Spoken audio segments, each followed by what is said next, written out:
Hello student, we continued our discussion on chapter 4 civics, the state government. In previous video we already discussed short answer question. Today we discuss long answer questions. Question number 1, describe the role of governor as the constitutional head of the state. You already know that constitutional head and nominal head, there is a difference between them.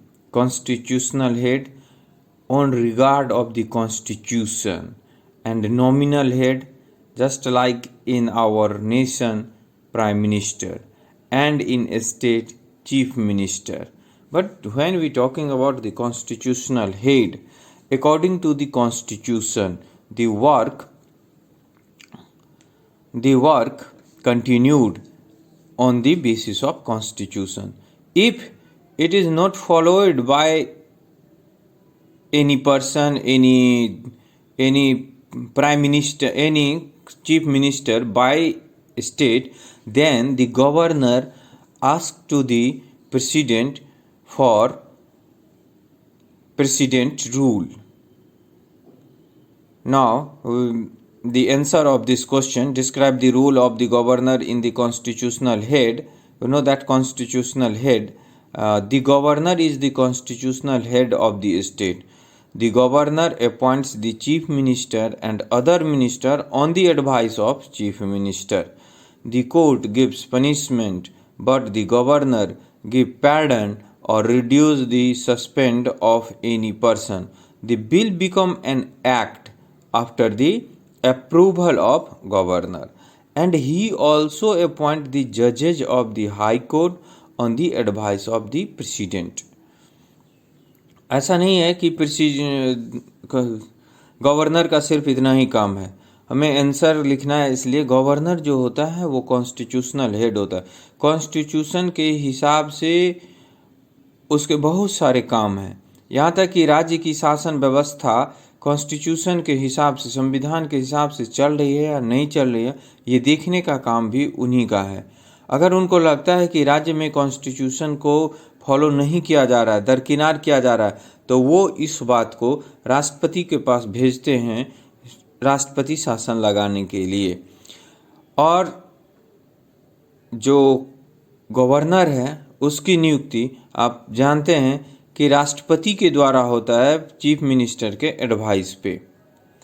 और जो केंद्र में राष्ट्रपति का अधिकार है, वही अधिकार राज्य में गवर्नर का होता है। आप देख सकते हैं कि वो बिल जो है वो एक्ट में कन्वर्ट होगा। सज़ा का जो प्रावधान है किसी के लिए, वो कम या सस्पेंड किया जा सकता है। यही सब काम जो है वो प्रेसिडेंट का भी है। ओके,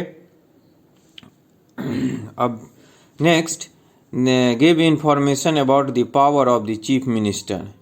देखिए, चीफ मिनिस्टर जो होता है वो वर्किंग पावर, यहाँ पे ये क्या था, कॉन्स्टिट्यूशनल पावर। वो कॉन्स्टिट्यूशन के हिसाब से सिर्फ देखेंगे कि काम होना चाहिए, एडवाइस देंगे, लेकिन सारा करने का जो काम होता है वो ऑलरेडी चीफ मिनिस्टर का काम होता है।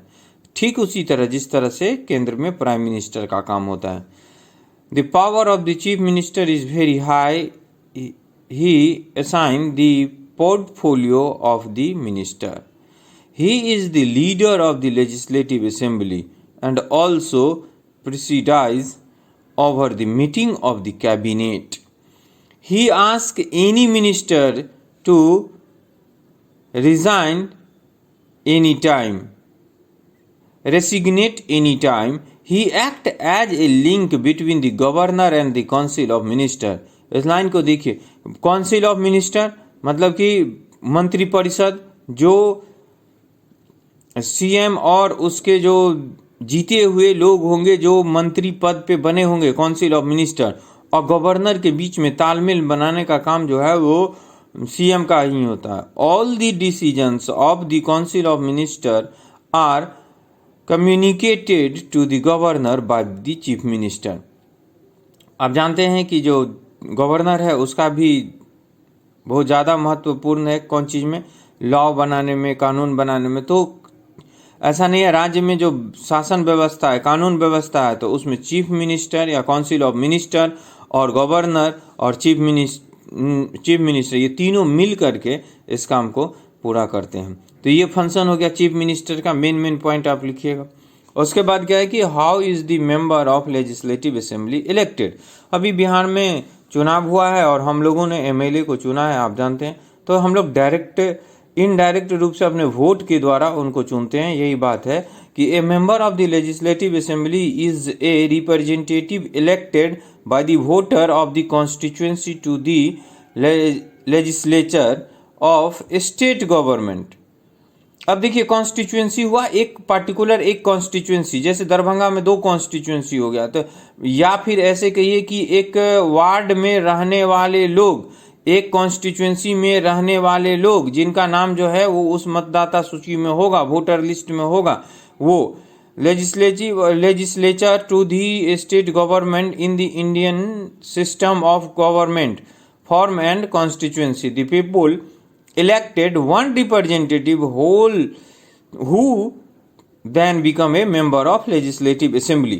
जनरली क्या होता है कि मेंबर ऑफ लेजिस्लेटिव असेंबली को उस कॉन्स्टिट्यूएंसी में रहने वाले लोग उसका चुनाव करते हैं वोट के द्वारा, और